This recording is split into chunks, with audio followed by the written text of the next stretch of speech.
মূল দফাসমূহ এতিয়াও কাৰ্যকৰী হ'বলৈ বাকী আছে। গাঁও সম্প্ৰসাৰণৰ 60খন গাঁও এতিয়ালৈকে সম্প্ৰসাৰণ হ'ল বা অন্তৰ্ভুক্ত হ'ল শোণিতপুৰ বিশ্বনাথত, আৰু অধিক গাঁও আছে সোমাবলৈ। ইয়াত 60টা সমষ্টি মানে বঢ়াব লাগে বা 60টা সমষ্টি পৰিষদীয় সমষ্টি হ'ব লাগে, সেইখিনি বনাব লাগে। আৰু আহি থকা সময়ত সংবিধান সংশোধনী বিধেয়কৰ যোগেদি বিটিআৰৰ যিখিনি ক্ষমতা, তাৰ পাৱাৰ এণ্ড ফাংচন, তাৰ যিখিনি চিট, তাৰ এণ্টি ডিফেকশ্যন ল যিখিনি আছে সেইখিনি বৃদ্ধি কৰিব লাগে। আৰু কাৰ্বি আংলঙৰ বড়ো কছাৰীৰ জনজাতি পাৰ্বত্য মৰ্যাদা, বড়ো কছাৰী কাউন্সিলক অধিক ক্ষমতা সম্পন্ন কৰা, আৰু আনপিনেদি প্ৰভিন্সিয়েলাইজেশ্যন যি প্ৰাদেশিকৰণ যি এটা তাত দফা ক্লজ আছিল, সেই ক্লজটো এতিয়াও মাত্ৰ কলেজৰ ক্ষেত্ৰতহে ৰূপায়ণ কৰা হৈছে। আন যিখিনি স্কুল কলেজ হায়াৰ ছেকেণ্ডেৰী আছে এতিয়াও ৰূপায়ণ কৰা হোৱা নাই। আমি দাবী জনাইছোঁ।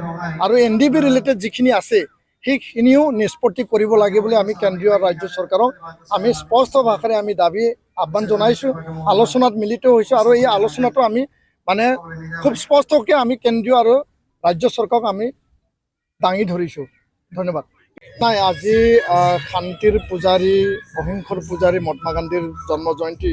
মই ৰাজনীতিৰ কথা ক'ব বিচৰা নাই, তথাপিও আপোনালোকে যিহেতু সুধিছে, আমাৰ এই কথাটোৱে মই স্পষ্টকৈ আকৌ পুনৰ ক'ব বিচাৰিছোঁ যে যোৱা 30-40টা বছৰত 4টা দশকত বড়ো সমাজত বা বিটিআৰ অঞ্চলত বা তাহানি BTC বা BSC সেই অঞ্চলত মানে ইয়াতে বিভিন্ন দল সংগঠন জন্ম হৈছিল আৰু বিভিন্ন ঘাত প্ৰতিঘাত হৈছে। এপছু আৰু PTCৰ এসময়ত সংঘাত হৈছে, বহুতো ক্ষয় ক্ষতি হৈছে। ইয়াৰ পিছত UTNLF, UBNLF জন্ম হৈছে। ইয়াৰ পিছত BPP জন্ম হৈছে, আৰু BLT, NDB, এপছু সেই সংঘাতময় পৰিৱেশত আমাৰ বহুতো ক্ষয় ক্ষতি হ'ল। অকল বড়োসকলৰ ক্ষয় ক্ষতি হোৱা নাই, আমাৰ অঞ্চলত বসবাস কৰা বিভিন্ন জাতি জনগোষ্ঠীৰ মাজত ক্ষয় ক্ষতি হৈছে। তো আমি সদায় সংঘাত এৰাই চলিব বিচাৰিছোঁ। যিহেতু 2003ত মূল খুঁটিলৈ BLT ঘূৰি আহিল, 2020ত NDB মূল খুঁটিলৈ ঘূৰি আহিল। এতিয়া এটা অস্ত্ৰমুক্ত সমাজ আমি গঢ় দিব সম্ভৱ মানে হ'ল। কিন্তু তৎসত্ত্বেও আমাৰ মাজত যি ৰাজনৈতিক সংঘাত, ৰাজনৈতিক যি এটা মানে সংঘাতৰ যি পৰিৱেশ, সেই পৰিৱেশটো আমি নাইকিয়া কৰিব বিচাৰিছোঁ। কিয়নো হাগ্ৰামা মহিলাৰী ডাঙৰীয়া হওক, UG ব্ৰহ্ম ডাঙৰীয়া হওক, ৰঞ্জনা নাৰ্জাৰী, ৰবিৰাম নাৰ্জাৰী ডাঙৰীয়া, প্ৰমোদ বড়ো ডাঙৰীয়া, আন নেতৃবৃন্দসকল একেটা গ্ৰুপৰে, একেটা পৰিয়ালৰে সেইসকল নেতৃত্ব দিয়া সংগ্ৰামী নেতা আছিল। আজি UPPL আৰু BPF দুটা ৰাজনৈতিক দলত বিভক্ত হৈ আছে। সেই বিভক্ত হোৱা পৰিয়ালটো আমি এক হ'বৰ কাৰণে আমি আহ্বান জনাইছোঁ।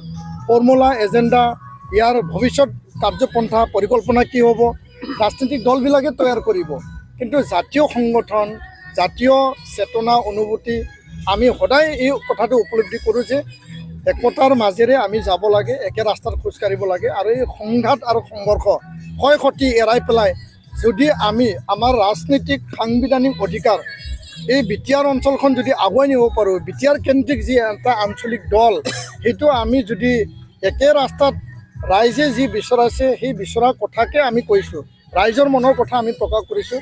আমাৰ দায়িত্ব আমি পালন কৰিছোঁ, বাকী তেওঁলোকৰ কৰণীয় তেওঁলোকে পালন কৰিব লাগে, সেইটোৱে মোৰ কথা স্পষ্ট। যিটো বৰ্তমান 93ত BSC চুক্তি হ'ল, 2003ত BTC চুক্তি হ'ল, 2020 BTR চুক্তি হ'ল, শান্তি চুক্তি। তো চুক্তি ৰূপায়ণৰ স্বাৰ্থ, চুক্তি ৰূপায়ণৰ সপক্ষে চুক্তিক টাইম বাউণ্ড স্পীডি ইমপ্লিমেণ্টেশ্যনৰ কাৰণে এপছু লাগি আছে।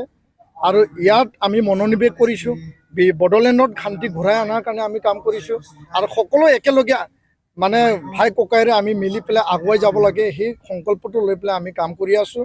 আৰু ইয়াৰ কাৰণে চুক্তি আমাৰ এতিয়া প্ৰায়ৰ এজেণ্ডা, আৰু এই চুক্তিটো ৰূপায়ণৰ ক্ষেত্ৰতহে আমি সৰ্বাংগীন উন্নয়ন হ'ব বুলি আমি দৃঢ় বিশ্বাসী আৰু আশাবাদী। ধন্যবাদ। নাই, এইটো মই আজি ক'ব বিচৰা নাই। আজি যিহেতু পবিত্ৰ গান্ধী জয়ন্তী, মই বহুতো কথা ক'লোঁ, আৰু কেইদিনমান পিছত বাকী আন কথাবিলাক মই আপোনালোকৰ আগত ব্যাখ্যা কৰিম। ধন্যবাদ।